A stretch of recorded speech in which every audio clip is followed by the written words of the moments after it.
If you ever called enough, you got to cry out for help. That's right. Amen. And it said, believe on the Lord Jesus Christ, Amen. and thou shalt be saved. But don't miss it. And that house.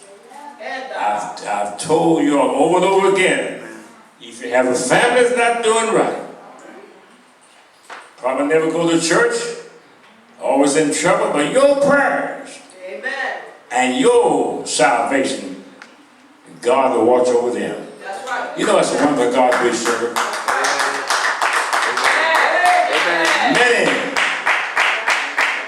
Many have entered the kingdom of God on the prayers of the parents. I hope you hear me now. Amen. So don't give up on your family, Amen. because that's why God led me to this subject that sometimes we overlook is hope in the midst of darkness. Amen. I don't care what you're going through, there's always hope. Yes.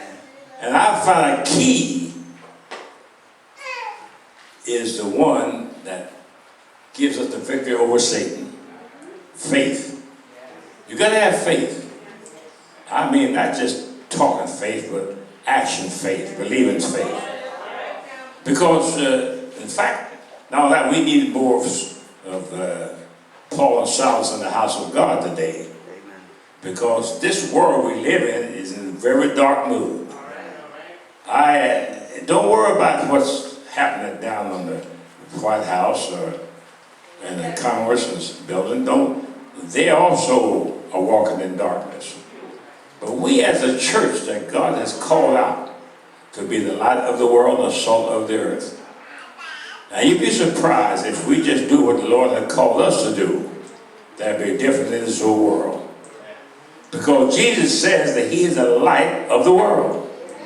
So for a Christian not to walk in darkness, he or she must be walking with the Lord. And if you walk with the Lord, He'll lead you and guide you, and He will not let you go astray. Because I found out He is a light to your pathway. He's also a lamp to your feet. How can you go wrong by walking with the Lord? So all we need, my brothers and sisters, is a little more Jesus. You know, I was listening all this week. We have domestic violence everywhere.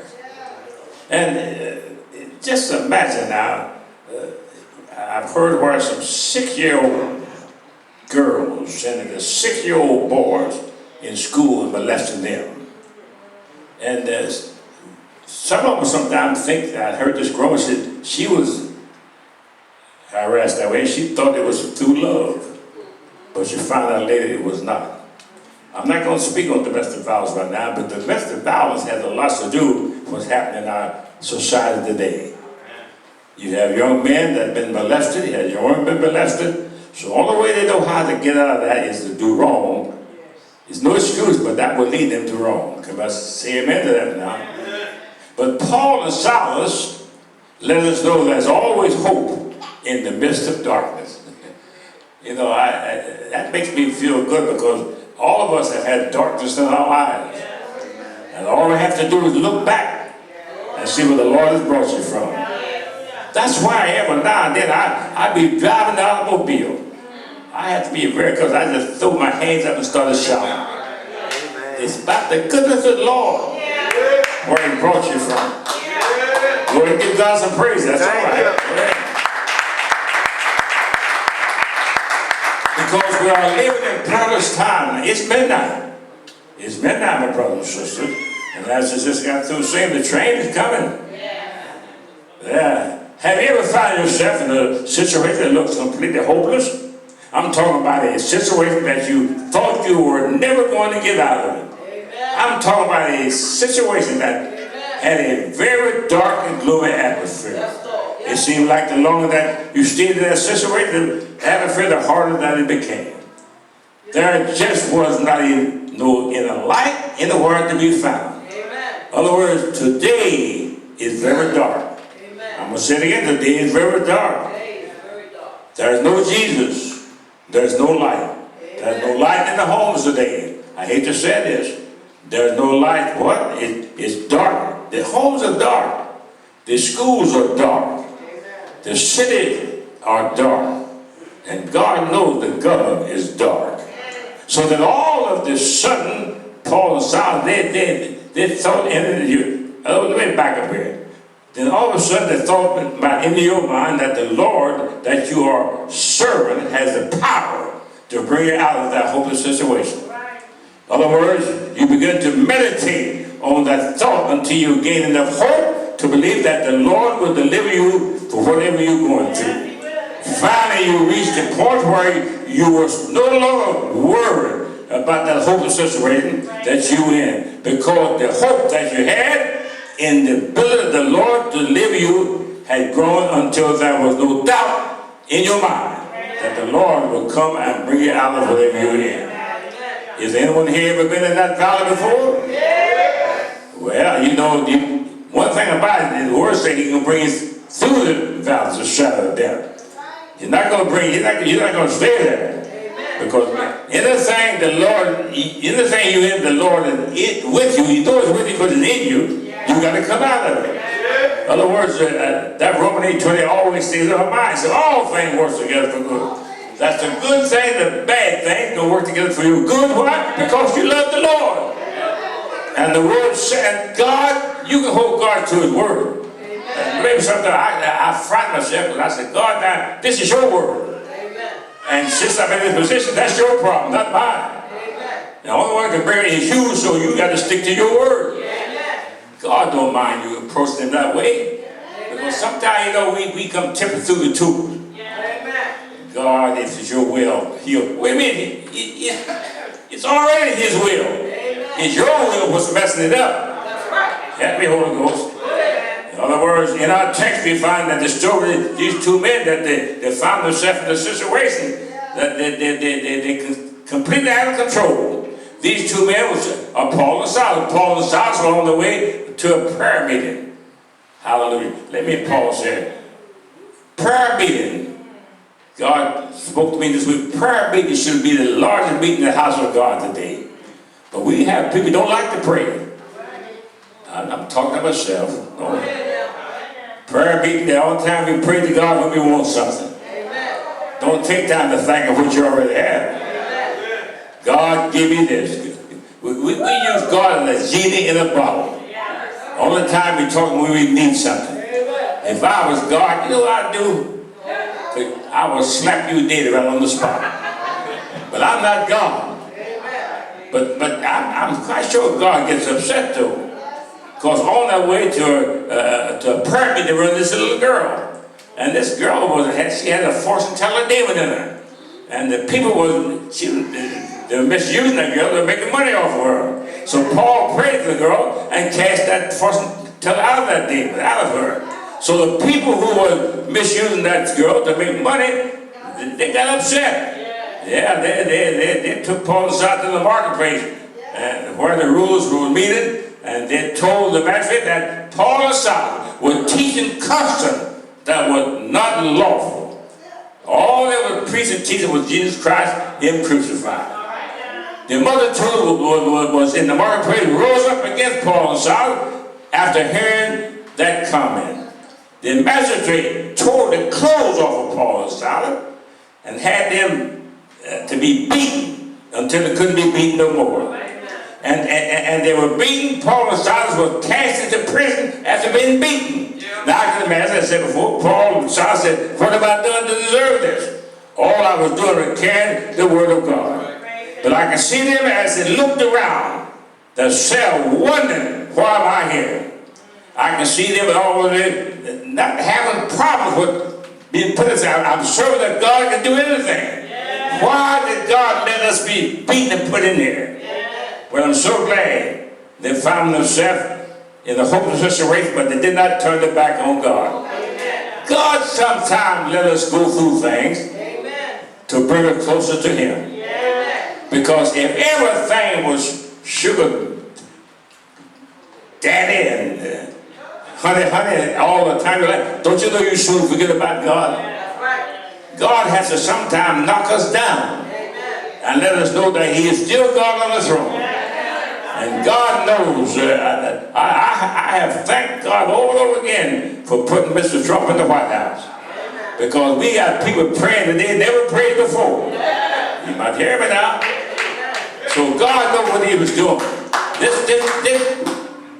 This world, not because you're but this world is the most wickedest world that the condition the world ever been in. We are worse now than Sodom and Gomorrah was. Are you following me? We are just a sinful nation. Like the preacher said this morning, all you got to do is just turn on the internet, you'll see a naked woman every time you want to see her. And young kids are doing this because they all got the iPhone. Are you following me? And we wonder why there's so much rape and so much killing and so forth, because the world is in a wicked attitude. Somehow Paul and Silas found enough hope to believe that the God that they were serving would bring them out of whatever situation they was in.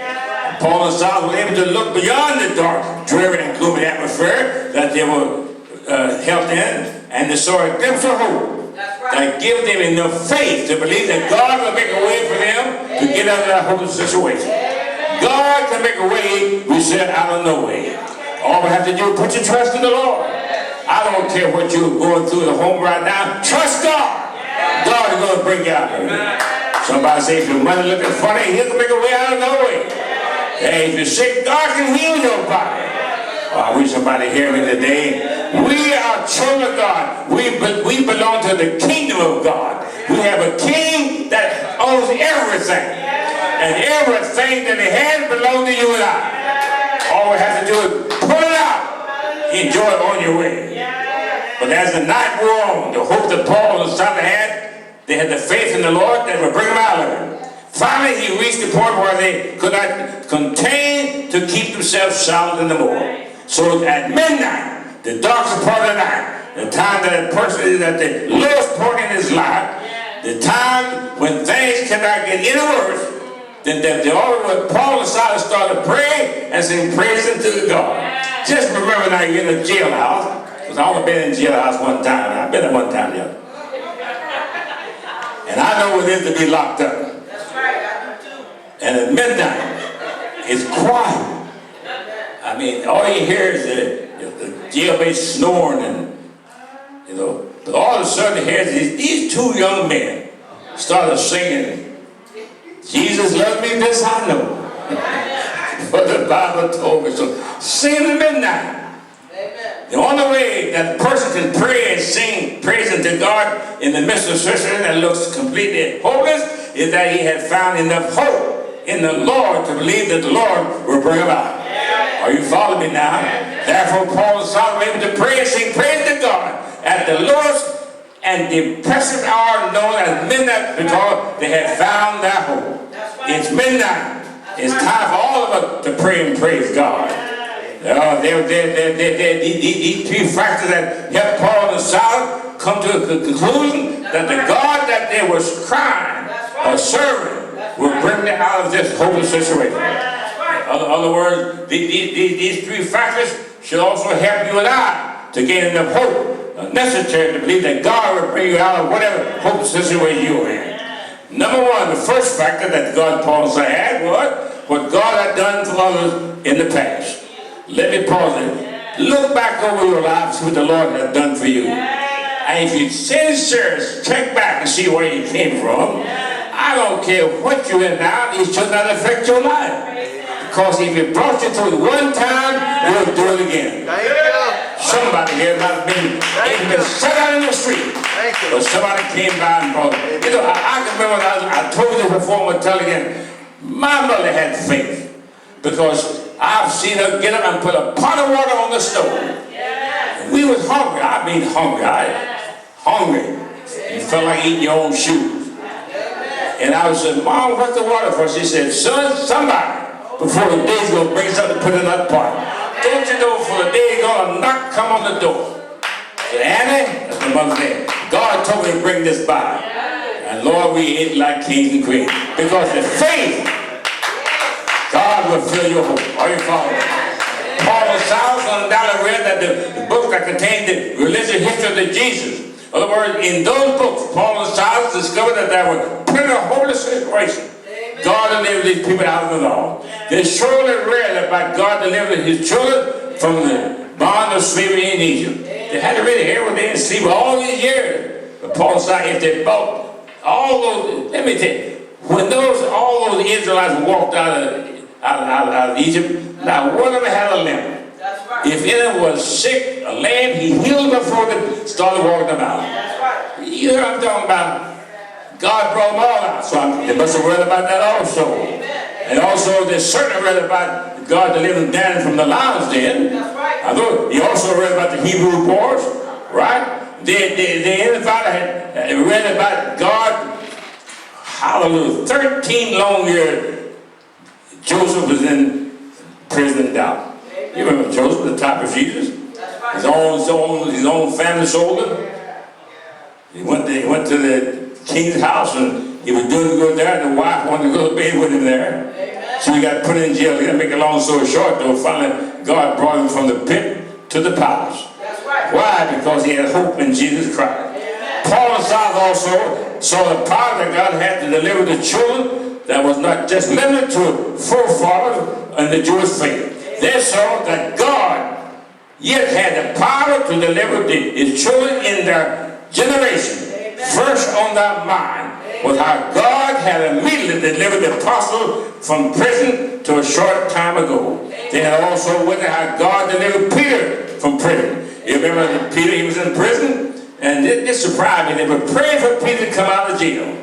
And when Peter got out of jail, knocked on the door, instead of them, instead of opening the door, they going back and said, "Hey, Peter, he's here. Why would they just got through praying for him to get out?" Don't we the same way? We pray for something and God don't give us the same way we think it should come. We overlook it. God can bless you more one way. God knows what you need better than what you need yourself. He might not give you what you want, but he'll give you something to carry over till you get what you need. Anybody follow me? So since Paul and Silas knew that they were children of the Most High God, they came to the conclusion that God has the power to deliver his children of their forefathers and their parents from situations that same thing to do for them. Thus Paul and Silas were able to get enough hope to believe that the Lord would bring them out of this hopeless situation. Why? Because all they had to do is just look back where the Lord had brought them from. Now, I don't know about you, but I remember what the Lord had done for me. Yeah, and what he done for you, let me say, look what God has brought us from as black people. He brought us from the cotton field to the White House. And why don't we stop sometimes and give God praise for doing what he's done for us? Why are we having so much trouble now? This world was upset for having that black man in there for the first 4 years. And all that whole 4 years they're working trying to make sure he wouldn't get elected again. That's right. That's right. God, when they got up here, he come the second time. And you know they can't live that down. They're still trying to put him in jail. He's been out for almost 7 years now. What are you trying to say, Brother Preacher? You see, what the Lord had done for others, also to give you the hope to know you can do the same thing for you. You should be able to believe like Paul and Silas did, that if the Lord had the power to bring other people out of their trials and tribulations, surely he had the power to bring you out of whatever situation you're facing. In other words, for you, God, unlike man, has respect to person. Man believes in just showing mercy upon who he wants to show mercy on. But God doesn't think that way. Man doesn't even come to otherwise he won't even come to the person who is in direct action towards him and even ask him to forgive him what he's done. He's still going to hold something against he did 20 years ago. Too much of this is happening in the house of God. It seems like today we have lost the love for each other. Just listen to the odd look. We read the talk about him and said, I spoke to them when you speak back to me. All you have to do is speak, pray for them, keep it going. I will say, you don't know what that person went through before they left the house. Their mind is not on you, their mind is on something else. But it's good to know that God does not have a respect of person, which means that he will treat everyone the same. Since God treats everyone the same, what he does for one person, he'll do for you. There's a song that tells it very well. It says, there's no secret what God can do. What he does for us, he'll do for you. With arms wide open, he'll welcome you. There's no secret what God can do. The Lord have mercy. When you're down to your lowest, he'll come into your life. And he'll let the little light shine. He'll brighten you up. Lord, he give you hope in the midst of darkness. I hope you hear me now. Since God will do the same thing for you he's done for others, somehow we should put in a hope that God is going to do it. When you hear testimonies from others about the way the Lord has blessed them, and you should not what? You should believe that God can do the same for you as anybody else. I remember, I think I told you before, I was stationed in Oakdale, Pennsylvania. That's 100-some miles from here. And I drove all night, drunk. I paid tithes at the phone booth. And all I know, I woke up about 10 o'clock in the morning. Somehow I got to D.C. Somehow I parked in front of my house. And when I woke up, it took me about 15 minutes to figure out where I was. God had brought this old drug fool through all of that. Could have killed somebody myself. But God will keep you if he has something for you to do.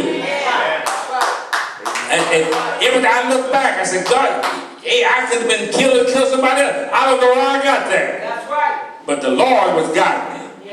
Lead me, Lord, and I will not go astray. That's right. All right. The second factor that Paul and Silas went through was what God had done for them as an individual in the past. Paul and Silas have seen themselves that the power of God moved them. Paul had experienced for himself the fact that God had the power to deliver and whatever we're going through. Of course, I read in Acts 9:23 and 30, we find the story where God delivered Paul from not one, but 2 attempts. People trying to take his life. During his missionary journey, Paul had seen the Lord bring him out of many situations. 2 men to name that were hopeless. He went through a shipwreck, seen, beaten, put in prison. But still the Lord brought him through it all. Otherwise, he would do the same for you and I. Here was Paul now. Most of the letters he wrote, he was confined to a prison bar. But that did not stop him putting the hope in God. Because the Lord was going to take him wherever he were. Otherwise, Silas witnessed himself for doing numerous trips that he took with the apostles, that God had power to deliver him out of them all. Everywhere the apostles went, people would what? Set traps to catch them and destroy them. Somehow God would warn the apostles about those traps that the enemy had them and would provide a way to get out of them. Thus, since Paul and Silas had been eyewitness to the power that God had done, delivered them individually, you know, whatever they was in now, he brought it through, he's going to bring it through it again. Although it might be sometimes you forget what the Lord has already done. I have so many testimonies that sometimes I forget to even know how to even start. But I can remember a long time ago, I was in my place selling cars. 2 men came, one put a gun to my head, and one the gun to my back. Said, give me your money. Well, I give him my pocketbook of money. He left, and all I did was pray for him. And I had quite a bit of little change in that pocketbook too. So my wife got home that evening. She said, your pocketbook is here in the stream. No, you lose it. I said, no, I was robbed. I thought they were going to kill me. She looked at it and said, well, your money and your pocketbook is all here. The Lord, let me tell you, the Lord will bring you through. That's the great thing. When I look over, how can I not praise God and give him the glory? He not did it once, he did it. He's not a respectable person. What he did for me, he'll do for you. Yeah. What God has done, and individually in the past, should give you enough hope to believe that God will bring you out whatever you need. If you look back over your life, carefully you will notice that there have been quite a number of hopeless situations that Lord has brought you out of. I can certainly say to you, can remember the time that you did not know how you were going to make it through the night. In other words, it's dark and gloomy. But you were facing unpaid bills. Didn't know how you going to pay your bill. You got a pink slip, unemployment on your job. I can go on and on. I'm sure there has been a time that you did not see in a way at all that you would get out from what you were under. Those family problems that you go through, emotional stretches. And I'm positive that you felt that your world was about to come to an end. Because you will face the situation that look completely hopeless. Sickness all around you. Come on now. You have sickness in your family. Bills have to be paid. They know where it's coming from. But the Lord made a way out of no way. Somehow you're able to gain enough hope to believe that the Lord will bring you out of the situation. You put that hope in action by telling the Lord that you were going to trust Him and believe. I don't care what you're going through, you're going to trust Him. The Lord honored their faith and brought them out. Thus, we do the same for you and I. Are you following me? All right, the third and final factor that gives Paul a solid hope was the assurance that the Lord would not forsake His people in the time of trouble. Yeah, your mother might forsake you. Daddy might forsake you. But God will always be there. Yeah. Undoubtedly, Paul and Silas heard about the Lord. Promised the children that He would not forgive them, He would not forget them, nor forsake them. Surely heard David said, hallelujah, when he wrote these words in Psalm 34:19. Many are the afflictions of the righteous, hallelujah, but the Lord deliver him out of them all. I don't care what you're going to. If you're God's child, He's going to bring you out of it. Look at Psalm 50:14-15. He said, offer to God thanksgiving and pay that vow. I'm going to bring it on. Pay a tithe and give God the glory. And offer unto God thanksgiving and your vow until the Most High. And call upon me in the day of trouble. And I will live with thee, and thou shalt glorify me. God is going to bring you out. Call on Him every now and then. The following words found in Isaiah 43:1-2. He said, for I redeemed thee. Oh God, he bought you with a price. He gave you all begotten Son. I have called thee by thy name. He knows who you are. Thou art mine. Hallelujah. Just think God said you belong to Him. Amen. And if you belong to God, why do you think He can't bring out what you're in? Amen. You His child. Are you following me? Thank you. I have called thee by the name, thou art mine. When I pass into the waters, I will be with thee. And through the rivers, there shall not overflow thee. When I walketh through the fire, thou shalt not be burned, neither shall the flame kindle upon thee. Somebody be shout hallelujah. I don't care what you're going through. Are you hearing me? Amen. Stop whining and crying because things not going your way. The Lord is going to work it out for you. Put your trust in God. Paul and Silas knew that they were children of the Most High God. They knew that they had tried their best to do the things that the Lord wanted them to do. They also realized that the reason they were in that prison was because they were doing the work of their Heavenly Father. Since this was the case, Paul and Silas knew that the Lord would not forget about them in time of trouble. They knew that He would what? He would come by and see about them. They knew that He would deliver them out of that dark and gloomy situation. Yeah, thus the only thing that they could do was just sit there and wait for the Lord to come by. So they decided what? To just praise His name and give Him the glory. Are you in trouble today? Praise yourself out of it. When praise go up, blessing must come down.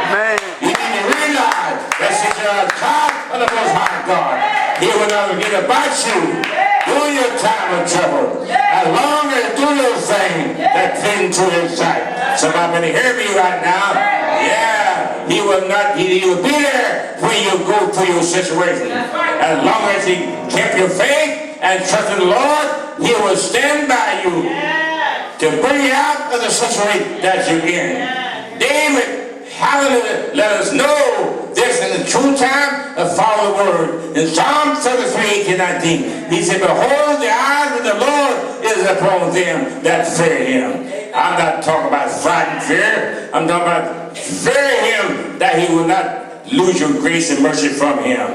Fear Him that He will not turn His back on you when you're in trouble. And He said, upon them that hope in the mercy to deliver their soul from death and to keep them alive in famine. David again let us know in Psalm 34:17, the righteous cry, and the Lord heard and delivered them out of all that trouble. It's crying time. I say it's crying time. Not with tears, Come by here, Lord. Come by here. Don't leave me. Yeah, then when you find yourself in a situation that looks hopeless, the only thing you can do is cry to the Lord and wait for the Lord to come by and see about you. You might even do it like Paul and Silas, sing some praises at midnight. Just the Lord will come by and see about whatever you're going through. He promised that He will never forget you or leave you. Come back here, O Lord. Come back here. While others are calling, do not pass me by. Yes, there's hope. I said, I hope that children of God today who find themselves in innocence ring, they look dark, hallelujah, completely hopeless, they should be able to gain their hope. How? From the Lord who has done other great things for them. They should be able to look back and gain their hope from the Lord that has brought them through many sinful situations. Finally, they should gain their hope from the assurance that the Lord promised that He would not forget about them or never forsake them. Their hope is in the midst of darkness. I said that the hope in the midst of darkness. I don't know about you. My hope is built on nothing less. Did you Christ is righteousness? On Christ the solid rock I stand. All other ground is sinking sand. Yeah, for God I live, for God I die. I said, for God I live, for God I die. Somebody did to testify. I'm going to testify. I was sinking deep in sin, for if I'm not peace assured, for every deep that stained within, sinking to rise no more. But the master of the sea heard my despair and cry. From the water lifted me, now I'm safe from mine. I'm on my way to glory. I said, I'm on my way to glory. Is He all right? Yeah, He's all right. Yeah, He'll fix it for you. I said, He'll fix it for you. But I'm so glad He died. But He didn't stay dead. So somebody said, early on, hallelujah, stay there. I know I'm going to say, so you understand, all day Friday, all Friday night, all day Saturday, all Saturday, but early on Sunday morning, did He get up? Did He get up? Shout hallelujah. Shout hallelujah. There's hope in darkness. The Lord's going to bring you out of it. Is He all right? Is He all right? Say hallelujah. Say hallelujah. There's hope in the midst of darkness. There's a light at the end of the tunnel. That light is Jesus Christ, the Son of the living God. Yeah, He'll bring you out whatever you in. I don't care what you're going through right now. The Lord's going to bring you through. When you work every morning, I don't care what you're facing. Say, God, this is your problem, not mine. Because you promised me what you do. So I'm going to step back and let you do what you're going to do. And put your faith in God. Go rejoicing. Thank Him for what you might not see it, but thank Him for doing it for you. Because you know it's going to happen. Can we say amen and amen? Stand to your feet, please. The Bible is showing here now, I just found out that God is not a respecter of person. If you have not given yourself to the Lord, now's the time to do it. There is a burning hell. If you go to hell, you don't come out. But one time, then you go back to hell for eternity. Worms do not burn up down there. Nobody in the right mind, you don't have to go to hell. Give me your hand, give your heart to God. And your hope will begin right there. Is that one here?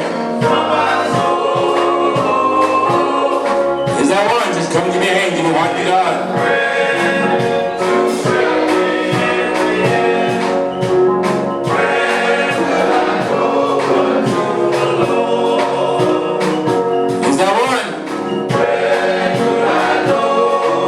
Can you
chapter, First Peter, starting at verse 8. We just started going down the scriptures. And we talked about it. And we said that this scripture, this group of scriptures talks about what? Christian what?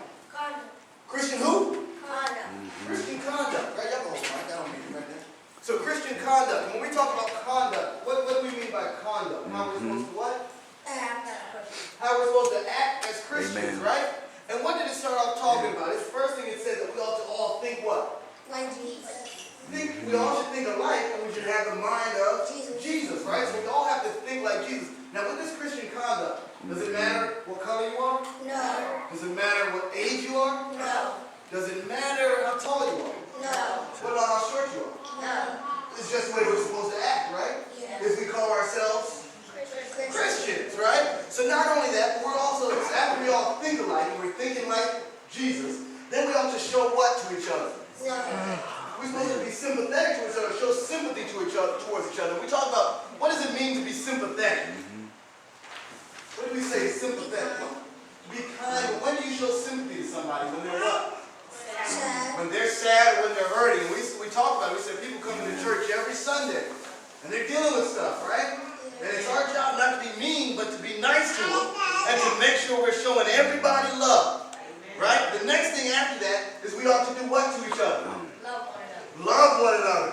And we said love. What type of word? We had English class too. What kind of word is love? Caring. It's a what? Bird. It's a verb. And a verb means it's a what kind of word? Action. An action word, which means I gotta do something to show love, right? Yes. Can I talk about you after I told you I love you? Is that love? What if I make fun of you? Is that love? No. But what are some actions I can do that show love? I can pray for you. What else? We can hug. What else? Step over here. What else can we do? Say it real loud.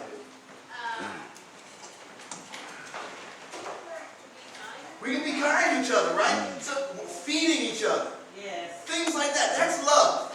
Love is shown. We can all talk it all day, but until we start showing it, it doesn't mean anything. The final thing we have to do, instead of being proud like a peacock, we got to be what? Humble. Be humble, right? And humility, when we're humble, God is able to elevate us. But God doesn't like anybody who always wants to be in the front. God can't use somebody who always wants to be seen.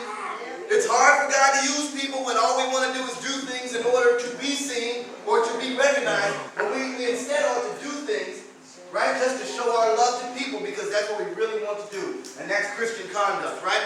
And then the final thing we talked about, we said, if somebody does wrong to you, right, are you supposed to show evil for evil? No. Rather, instead, when somebody does evil or throws an insult at you, what are you supposed to show them?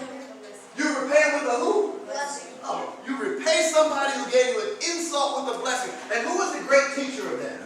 God. Who was the teacher who taught us that? Jesus. And what did he say to do? Turn the other what?